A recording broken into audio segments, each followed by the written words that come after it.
Imagine a world without the internet, without cryptocurrencies, without AI. A world where gasoline was a rare commodity and electric light was a distant dream. It was in this world that John D. Rockefeller, a young man from Ohio, built the largest fortune in modern history.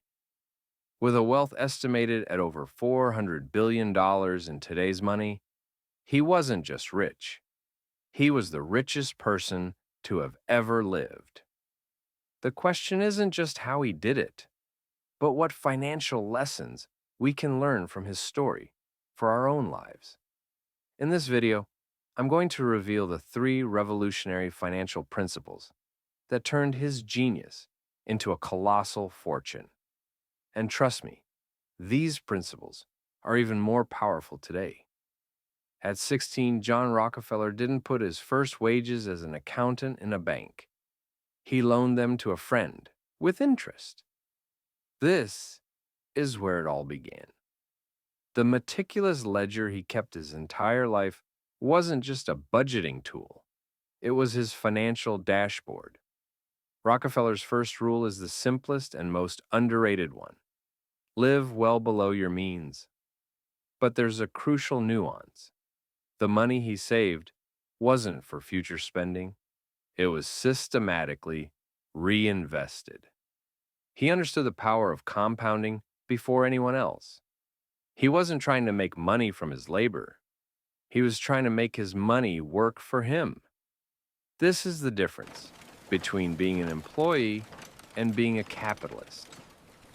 And that's just the first lesson. The American oil rush was pure chaos. Thousands of prospectors were digging, hoping for a fortune. Rockefeller watched this circus and realized the problem wasn't finding oil. It was refining and distributing it. That's how Standard Oil was born. Instead of speculating on finding oil, he invested in the infrastructure that would make the oil useful: the refineries, the pipelines, the railroad cars. He sought to control the entire value chain, from the well to the gas pump. His idea was simple. If you own the highway, you don't need to own the cars. And if you make the service so efficient that no one can compete, you win the entire market. Today, this translates to: don't always look for the next trending stock.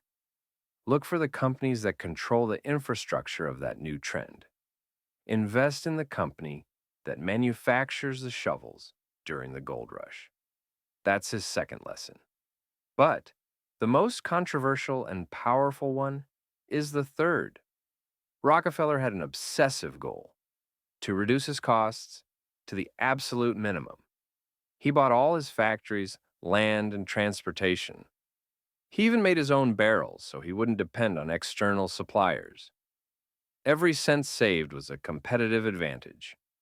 When he needed to transport goods, he demanded such huge rebates that he forced railroad companies to give him unbeatable prices, even getting a kickback on his competitors' shipments. He was so efficient that he could sell his oil at a lower price than his rivals, forcing them into bankruptcy or a buyout. He created a monopoly.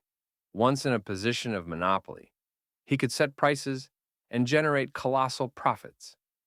Rockefeller's monopoly was illegal in his time. But the lesson is that efficiency and cost control are the ultimate financial weapons. The biggest companies like Amazon or Apple master their supply chains to gain an edge over their rivals. For you, it's the same thing. Master your expenses to increase your capacity to save.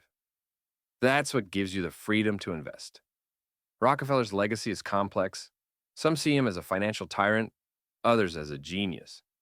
But regardless of the opinion, the lessons remain. 1.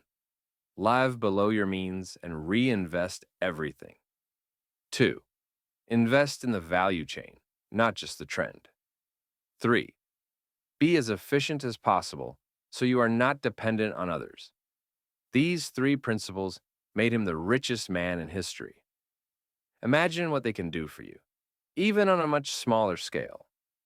So, which principle will you apply starting today? Leave a comment below to let me know. And if this story inspired you, subscribe so you don't miss the next success stories. See you soon.